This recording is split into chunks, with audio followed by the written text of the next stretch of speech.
I think as a yoga teacher or as a leader, it's like, build your tribe, build your tribe. And we're so focused on building the tribe outwards, like from the overflow of us and building that community, that we forget to be a part of a community.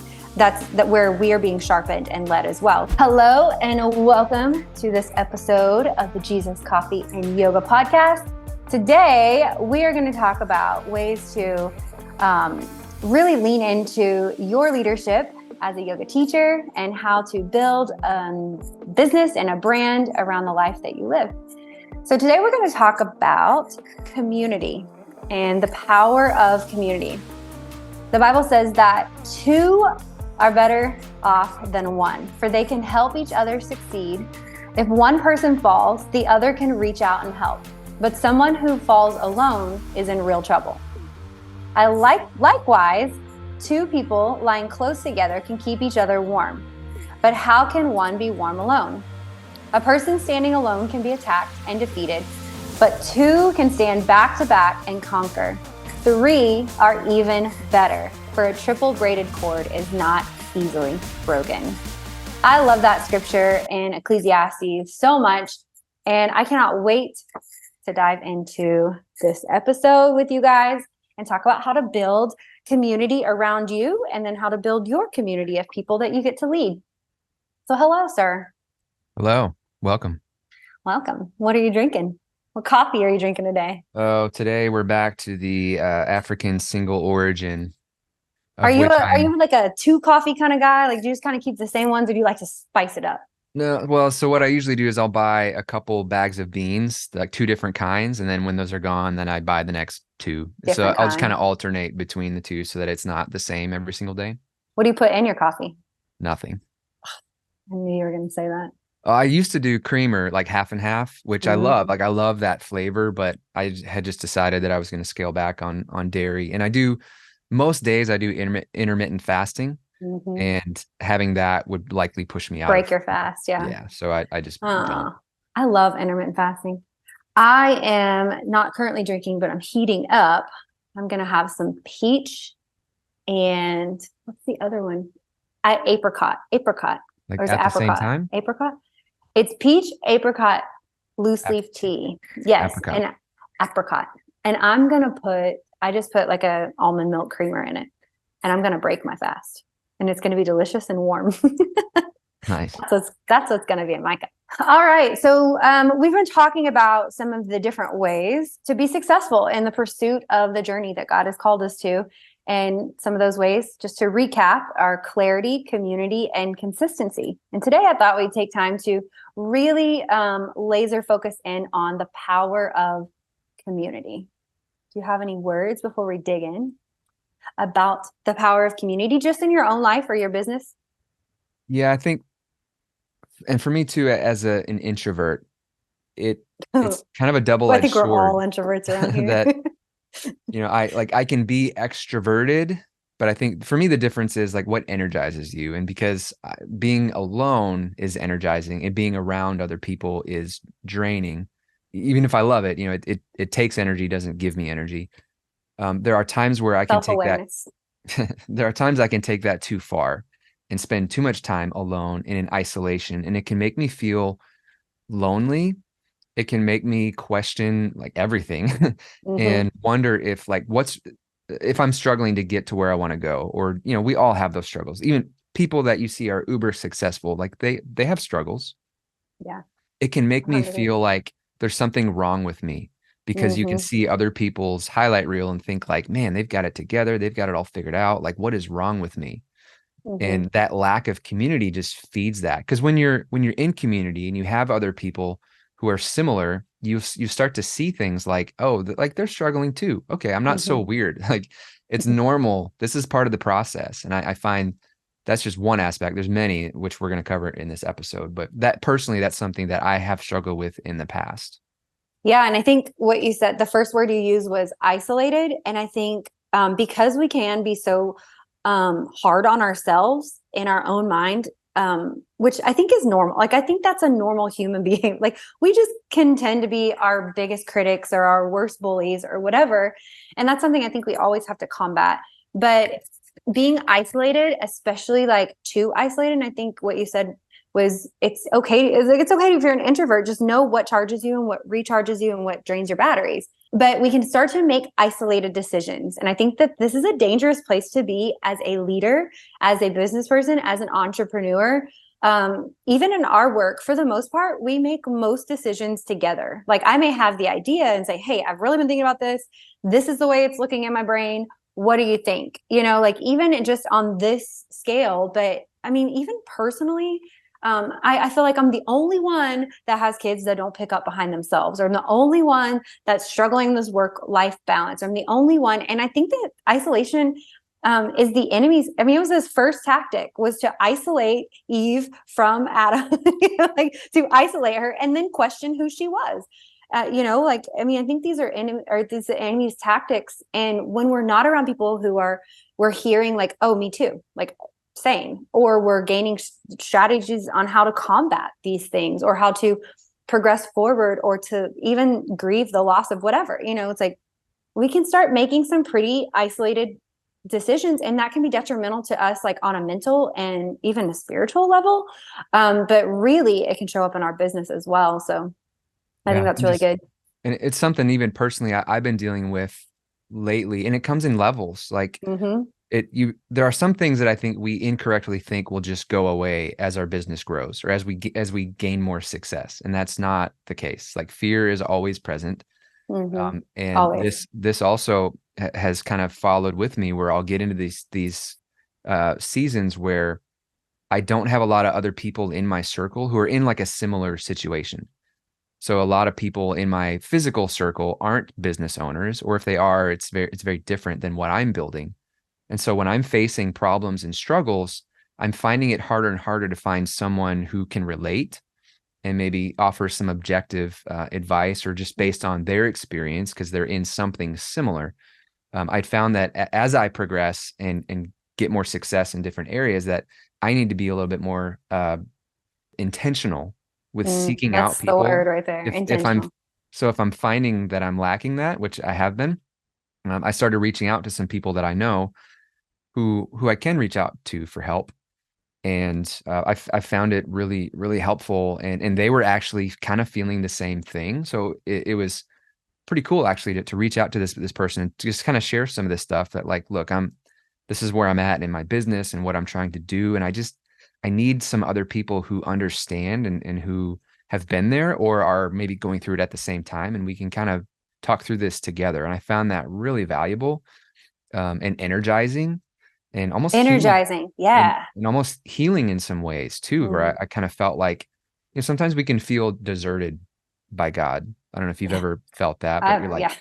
God, like, God, where where you are you? at? Sometimes it seems like he's silent. And I don't really believe that. I believe sometimes we just are missing his voice maybe, or there are things drowning him Mm, out. But anyway, I'm kind of yeah, no, getting that's off good. topic here, but I've found it, coming back to it, really valuable to have that community, and so detrimental when I don't have that. Yeah. And before we get into, some ways that we can connect to community, I would love to ask something that you said. So you are a very self-aware person. A lot of us are not. And so I think that that's one of the key things, like knowing your energy management, I think is really, really important as a leader, but it really just as a human. Um, how do you know, like, when you're feeling like I really need community, I've kind of gone too far away from community and isolated too much, almost either as a self-protection mechanism or maybe even just as a hoarding of energy? Like sometimes I'll find myself like, I just want to hoard this energy but like what you're saying is like being around other people too can energize those like creative thoughts and creativity within us. Just sitting down having a conversation, you leave feeling jazzed up. You're like, yeah, this is awesome. How do you know like where that, like, when you've gone too far to where you're like, okay, I now know I need community? I think it's a feeling in your gut or in your heart or something. I'm more of a thinker versus a Mm-hmm. feeler, but I've been trying to be more in tune with feelings, because feelings are God given. They're natural. Your feelings matter, Nick. Yeah, they do. Feelings do matter. So They do. I've been trying to focus on that. But I think there's just a part of you that just knows, like, you can Mm, feel something is off, and I'm feeling discouraged and isolated, like anytime you're feeling those feelings, I think of Mm-hmm. discouragement, of isolation, Mm-hmm. those kind of things, the mental games that the enemy can play on you. I think that's a really good indication, and that you just need to check in with I was yourself. gonna say, and then what do you do? Yeah.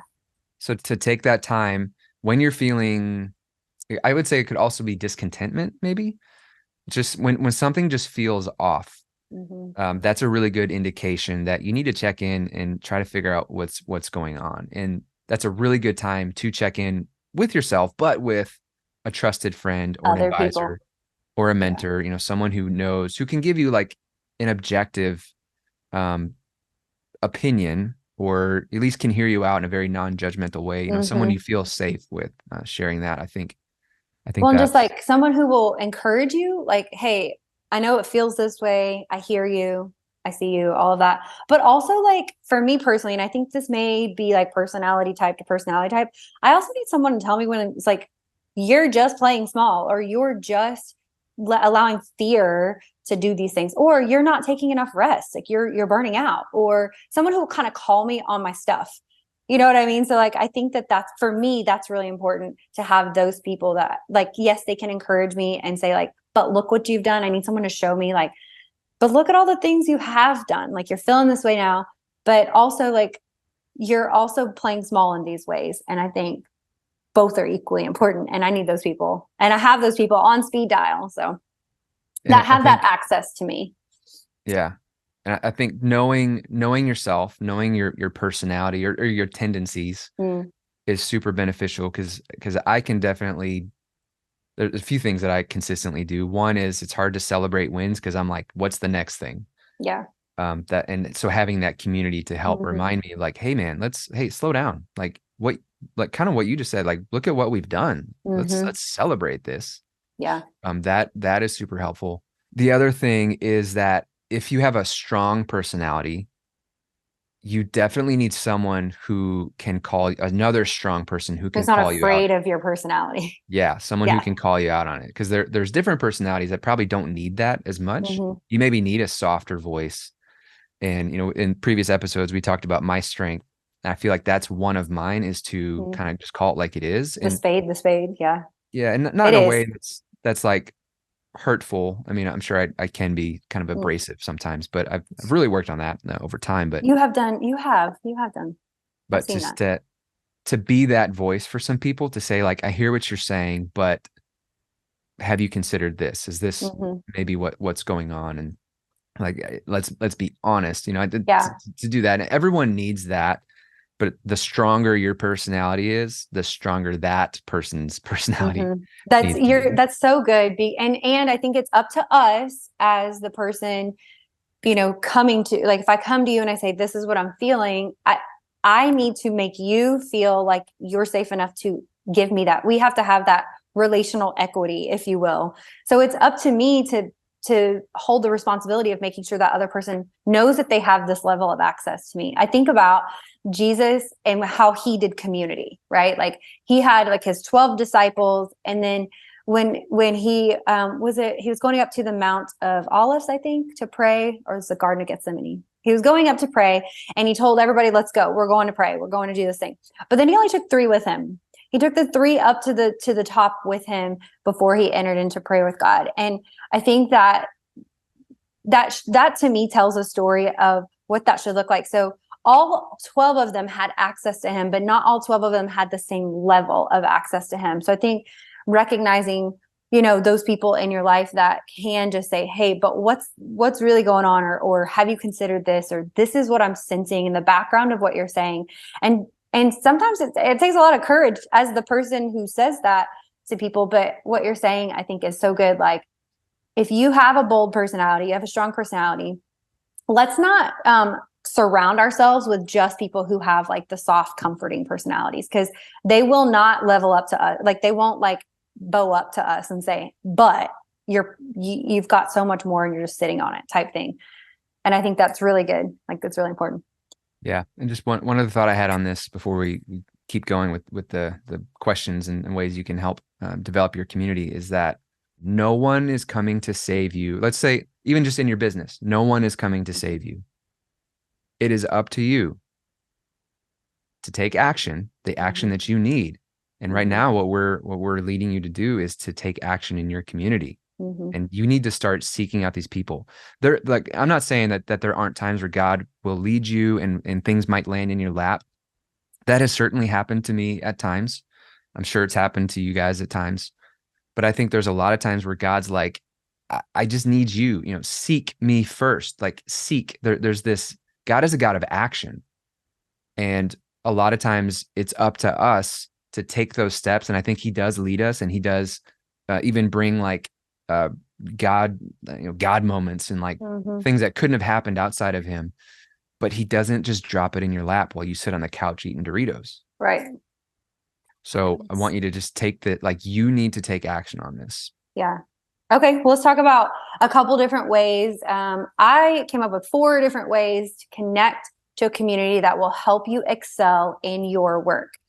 Or really probably just anywhere, but we'll try to keep it mostly business today. But I think as a yoga teacher or as a leader, it's like build your tribe, build your tribe. And we're so focused on building the tribe outwards, like from the overflow of us and building that community, that we forget to be a part of a community that where we are being sharpened and led as well. So here is a couple things that we came up with.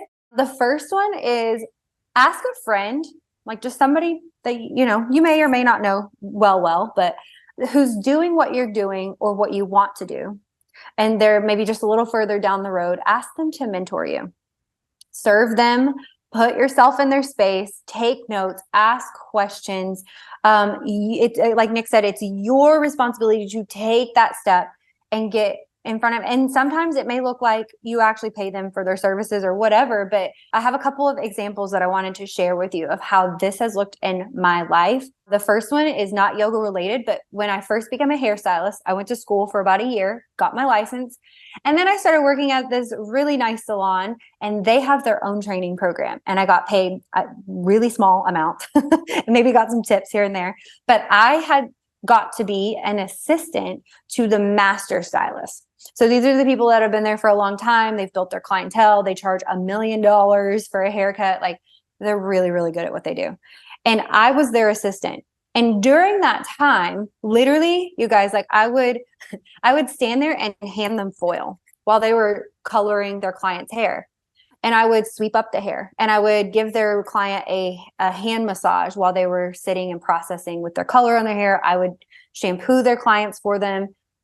I was not taking clients. I was standing next to them as their assistant, serving them. And let me tell you what I did learn. I learned how they would interact with their clients, what made them have good chair side manners, if you will.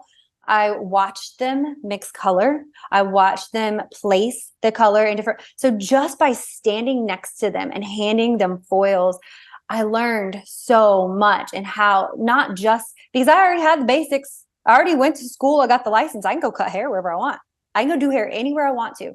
But the value that of standing next to someone who can teach me, even just inadvertently by doing what they already do, was so incredible. And even years later, like I'm not actively doing a lot of hair right now outside of like family and friends, but all that to say, that was one example. The second example that I had was when I first started teaching and I didn't really know what I was doing. I found one of my dear friends. Her name's Sarah Hall. Many of you may know her in the Christian yoga community. She's amazing. But she lived about an hour and 20 minutes from where I was. And she was running what she called a series. And she just opened up her backyard, and it was 4 weekends in a row. And I put myself in her space. I said, can I come? And I'll just be like your second. I'll help you set up, tear down, do any like assisting or adjustments or whatever. Like, can I just come and be a part of what you're doing? And in that, I watched the same thing. I watched her mannerisms. I watched how she put together her flows and her playlist, and how she interacted with the students, and how she built the experience as a whole. And maybe I would ask a question or two, like, why would you do that instead of this or whatever? But more than anything, like I was just a fly on the wall. And even though I had to drive a total of like 3 hours to make this happen for a month straight, I did it. And it was so worth it because I've learned so much from her and her leadership and the way God uses her in this space. And I hands down am the person I am now because of her influence all those years ago. And so, and she was just a friend. Like she was just somebody that was a friend doing what I'm doing, just better and longer than I was. But I took it upon myself to put myself in her space. So that's our first way that you can get connected. Do you have anything on that one? Well, just there was something that stuck out to me, especially in the hair thing, that as you were talking about that you could have chosen to just like, I'm just here to assist and just hand the foil and do the things and like not pay attention. But you took it upon yourself to actually learn what you could in that situation, realizing what a blessing Yeah. that situation was, to learn from a master, to see firsthand what they do and how they do it. Yeah. So, but it was up to you to do that. You could have just decided not to. So Yeah. again, back to what we were saying, like it's up to you. And like with Sarah, what you just mentioned there, it was totally up to you to facilitate that and make that happen. Sarah wasn't going around asking like, "Hey, Kristen, can you come help me and I'll teach you everything I know?" Yeah. It was you Yeah. taking the action Mm-hmm. to make that happen. So, friends, it's up to you, and Yeah. it's out there. People are out there. We all love to 100%. help other 100%. people who are a little bit further behind us, in the journey. Like learn from our mistakes and learn how to do things. So all Yeah. you got to do is ask. Just ask. I mean, what's the worst they're going to say? No. I don't And know. also the key thing that stuck out is to serve. Like Yeah. some Yeah. people they'll ask people like, "Hey, can I take you out to coffee and pick your Mm-hmm. brain?" Like, oh Like no. I'm not gonna want to show up for that. I'm just being honest here. Like I have so many things on my radar and I'm very intentional with my time and the way I manage my energy, back to that again. And it's like that's one more thing I have to do. But if it's something that I get to do or it's going to be equally beneficial for both parties, like of course, like come and just do this with me. This shows up a lot in my retreats. I'll take other yoga teachers with me. They get to teach some of the yoga classes, which takes things off my plate. They help me in the kitchen, like tear down, set up, which takes things off my plate. And they also get to ride in the car with me for 4 hours, wherever we're driving to. Right. And then they ask all the questions they want. And same for me. Like I've done the same thing with the same person that I was just speaking of earlier. Like I was like, I'll go, like, let me go. I just want to go because I want to learn how to lead retreats on my own. Well, the best way to lead a retreat is to go to a retreat. Like, and so, but I got those car rides there and back. And then I got to ask all the questions I wanted. It was fantastic. And hopefully it was beneficial for her as well.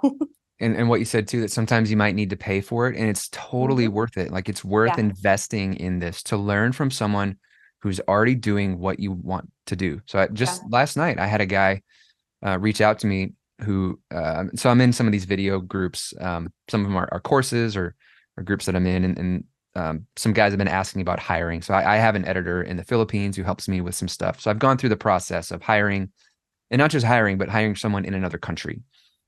So I offered advice and would help people. And he reached out to me and said, "Hey, could I, and I'll pay you, could I have a little bit of your time to ask you some questions about like what you did and how you did it and how it's going?" I'm like, of course.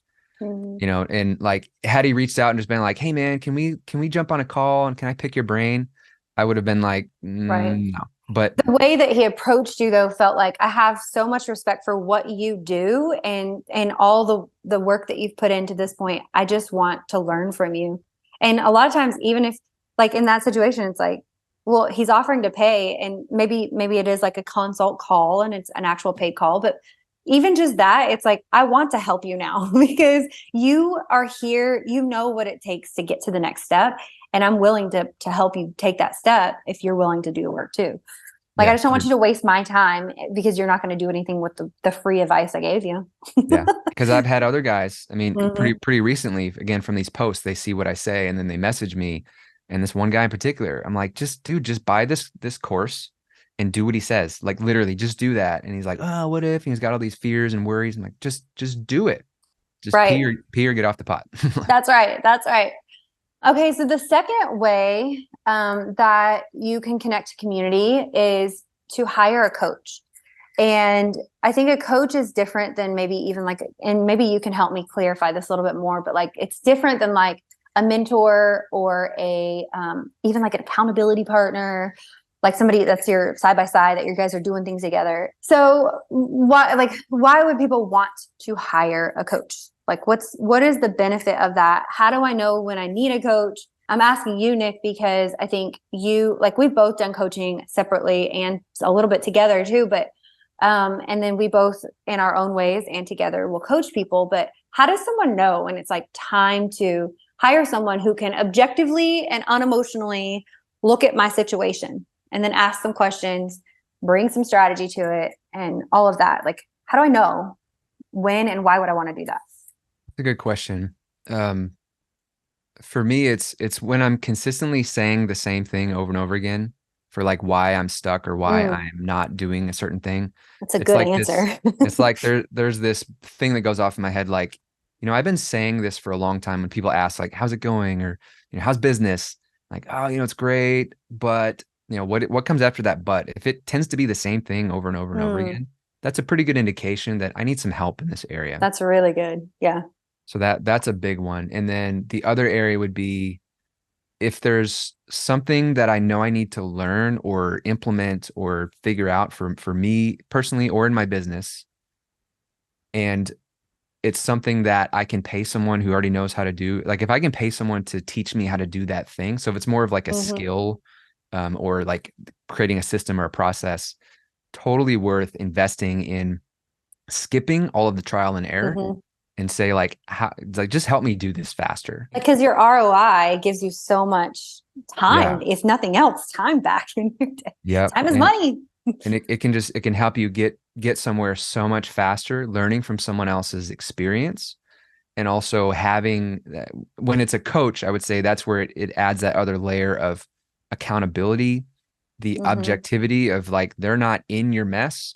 So it's so much easier to see, to have some clarity on some things where you're a little fuzzy. And to be honest, like that's everyone. We're all a little fuzzy in our own stuff because we have the voice in our head, all the emotions, all the stuff that's inside us that the coach is not subject to.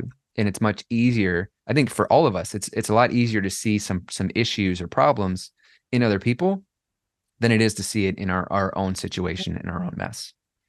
That's good. And I feel like the third way that we have to connect to community could also be like kind of a point B, like kind of a subcategory of that. And it's to get plugged in with other like-minded entrepreneurs so that you're sitting, at the round table or sitting in circles of people who are doing what you're doing and can help kind of initiate or just kind of re-energize or invigorate new and fresh ideas.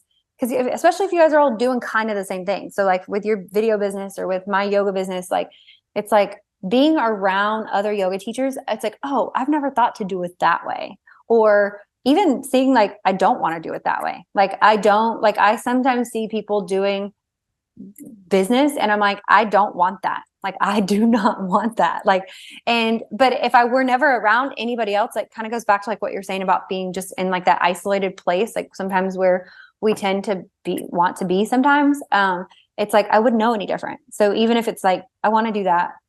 Also, I don't want to do that. Like, I just think that can bring so much value, to just sharing with each other. So it's not necessarily like you call me tomorrow and let me know that you got all your things done today. Or, how are we going to do this? Like, how are we going to get out of this rut, with a coach or whatever? It's really just more like just sharing information across the board. And I know you've sat in several circles like this before too. I have too, but I think you probably have more than I have.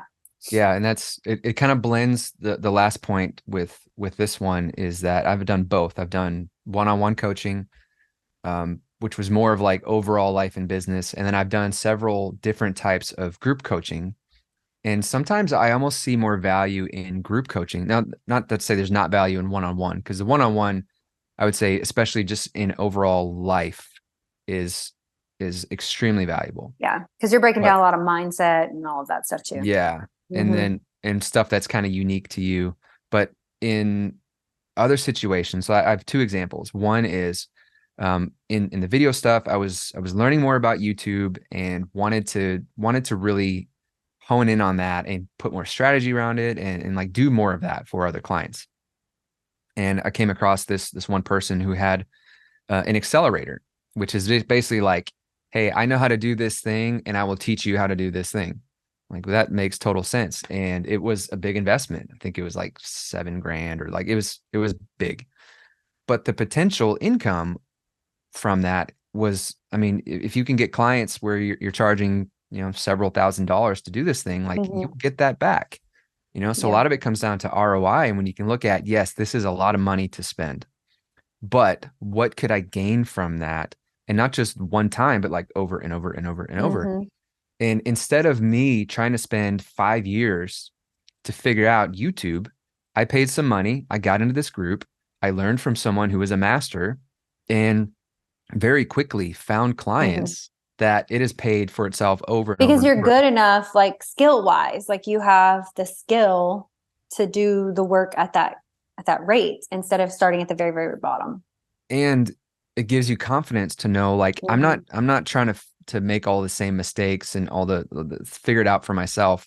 I'm skipping all that and I'm fast forwarding. I'm fast Hmm. tracking to learn it from someone who's already doing it and showing me, here's how to do it. Here's the system. Just plug and play. Put this into your business. Hmm. And so you can speed up your success so much faster by finding something like that. And I've done it again in another way with short form content and learning how these group of guys are able to do this, and it's been extremely valuable. And both of those things, so it has the coaching, but it also has the group. And kind of what you were saying, there are sometimes you don't even know the questions to ask. Someone else Hmm. has a question and you're like, oh, I never thought of that. Hmm. So that's where I almost think sometimes group coaching is more valuable than one-on-one, Hmm. because sometimes you don't even know what to ask, but because other people with other experiences can ask these questions, it can really fast track that and just help you see things differently. Yeah. Something I want to highlight something that you said about, like if I can skip 5 years, of trying to figure this out on my own when someone else can just give it to me, like, yes, it's going to increase your income faster and you're going to make that money back faster. But let's like just talk about the fact that like you cannot get the time back. You can get the money back. Money is out there. You can go get as much money as you are willing to work for. Like you can get money, but you cannot get those 5 years back. And you and I both have little kids at home. And what we know is like they grow up really fast.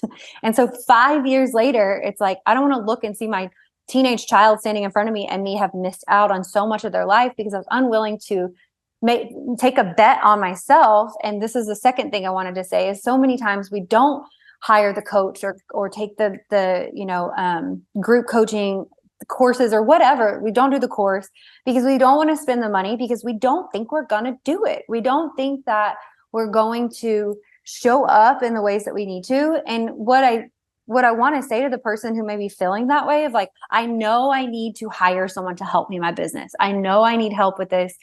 And I know, here's what I want to tell you is one, like when you when you write that check to that person, you automatically have a higher level of participation. Like you are going to show up at a higher level because you now have skin in the game.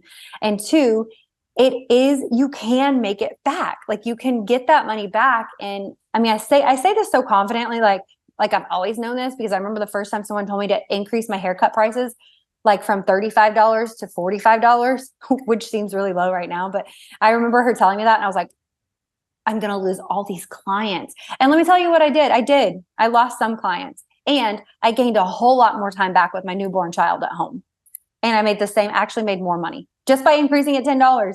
But I remember how I felt. So I'm telling you all of that because I say it so confidently now because I've lived this and I've practiced that.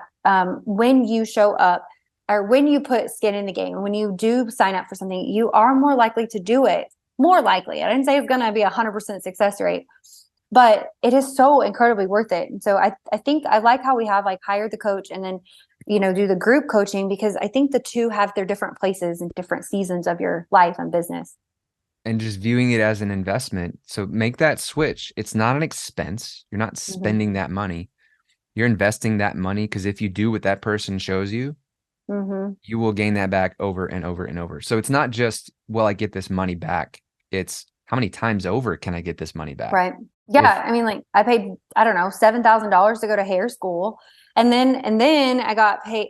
What I like to say is like, I went to hair school for 2 years and I got paid to learn. I got paid a little bit to learn that second year. So in my head, I just reframed it as like, I'm still learning. I'm still in this process of learning and I'm just getting paid a little bit to learn. But how many haircuts have I done since I invested that initial $7,000 or whatever it was into hair school? I mean, for years, it sustained me and my family. And I loved the work I did and all of the things. But like, I had to make that initial investment. And I just think that even in that, it's like, I have no qualms about just being like, yep, $7,000, I'm going to do this. But then when I drop, $4,000 on yoga, I'm all of a sudden like, can I charge? Am I allowed to charge? But I had to have someone else, I had to have someone else in my corner asking me the right questions. So that's, again, like the power of community, because I would have probably just gone to whatever the supercuts version of yoga is. And Okay. you know, Oh, go I ahead. think there's another aspect to that some people are going to struggle with here, and we probably need to do an episode just on this, Oh, we will. is the feeling of being worthy. Mm-hmm. That a lot of people don't feel like they're worthy of that investment. And like Right. you are worthy of it. And yeah, so I think we just decided we'll do an episode on that, Yes. on worth. Charging your worth, know your worth, and then charge your worth. Yeah, we definitely will. Okay, so the last one is, and I think this is important, seek counseling. And I kind of hesitated to put this on here because I feel like it's not really like business and work and, here's how to do these things. But the reason I did is, especially for myself as a business owner, I've walked through lots of grief, like we all have. But this specific season, I'm coming kind of on the other side of a very, very grievous season, and really the last couple of years. And I think one of the things that has helped me in my business is healing the wounds that life just gave to me. I mean, some of them I self-inflicted, like some of it's just because I'm being stupid, but like a lot of it was, I mean, life just came at me hard. And it's really, really hard to create and on a business level, like procreate, like things that will thrive whenever you're not thriving in your mind and in your heart. And so just like an athlete, like who has an injury, like, yeah, they may still be able to like play their sport, right? Like they may still be able to, but they are not going to be peak performance. They are not going to, and it may be that the athlete needs to be sidelined while they heal. And I think a counselor can help us know which season is which, like, hey, this is where it needs to be focused on. And I think for me, having a counselor has helped me wrap language around what's happening and how I can move forward when I felt stuck internally. So not only can counselors help like heal wounds, but also like mindset. So when we're talking about scarcity and like a low self-esteem or poor self-image and self-talk, that stuff hits hard when life hits, right? Like some of that like starts to surface whenever life hits and you just feel like you're out of control in your mind. But I think having that counseling to help heal that, and then also unhealthy habits and behaviors, because all of this is happening to me as the human and as the leader, and it's flowing into what I'm doing for the people. And so I don't know. This is why I think that counseling or group counseling or something that is helping you heal those wounds can be so beneficial for you as a leader. Yeah. And just a quick story on that. So I was talking to a person, she's a realtor, but she's also a licensed therapist. I get the terms mixed up, counselor, I think licensed therapist. And she's also wanting to do more coaching to help other realtors in this space. Cause like selling houses is hard and the market's crazy. Interest rates are crazy. Like it's actually a pretty challenging profession. And she feels really called to help them. And so she was telling me that a lot of times people think that they need a coach when really they need a therapist. And like she can tell pretty quickly That's based good. on the things that they are saying. She's like, there's something deeper going on here. What was Yeah. interesting is that what she feels called to do, even though she's a licensed therapist, and that's what she was doing that at one time. She's like, I really feel called to be more of a coach. And that a lot of times it's actually the flip, that people think they need counseling when really they need a coach. who can help them move past some of this stuff. Because like the line is a little blurry, but I would say the differentiator here is if you feel like there are some wounds, like that was something I heard you say, the wounds and some like emotional issues, that's a counselor thing. Yeah. If you are feeling like you are just lazy and need accountability, That's a coach thing. or something, or you wanting to learn a skill, or something like that is what a coach can help you do. And like a counselor can help you process some things, but most counselors are not like yoga business coaches. So they're probably not going to be able to help you that much on the business side of things. But if you have wounding and those issues that's preventing you from moving forward, that is something you need to be addressed. So I would say, like, if you don't know, seek out someone who can help you kind of make that decision. Okay, let's recap. So the 4 different ways that you can connect to a community that will help you excel in your work is to ask a friend to mentor you, or ask someone to mentor you. Hire a coach, just a personal one-on-one coach, specific to where it is you're needing coaching. Let's put that out there. Get plugged in with like-minded entrepreneurs, or maybe like group coaching, and seek counseling. These are 4 ways that we have found beneficial personally, and as we work with other people that have just kind of consistently come up in what's helped people get unstuck and feel ready and recharged for what's next.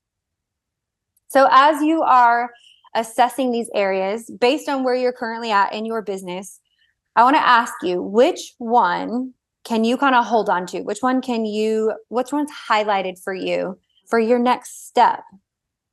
I would love to know. Let us know. You can always shoot us an email. You can find us in our teacher community group. We have those, all of that linked below for you in the show notes. So hop in there if you're not in there. Say hi to us. Come say hello. As always, we're so grateful that you took some time to have a cup of coffee with us, talk about our faith, talk about our business, and how we can just do all of it together. It helps us out a lot if you guys will share this episode with your friends, your fellow teachers, and then subscribe to our channel. So thanks for tuning in, and we will catch you next time. I hope you found that helpful, and if you did, hit that like button and go ahead and subscribe so you'll catch our future episodes. And speaking of, if you click this here, it'll take you to the next episode where we're going to talk about the power of consistency.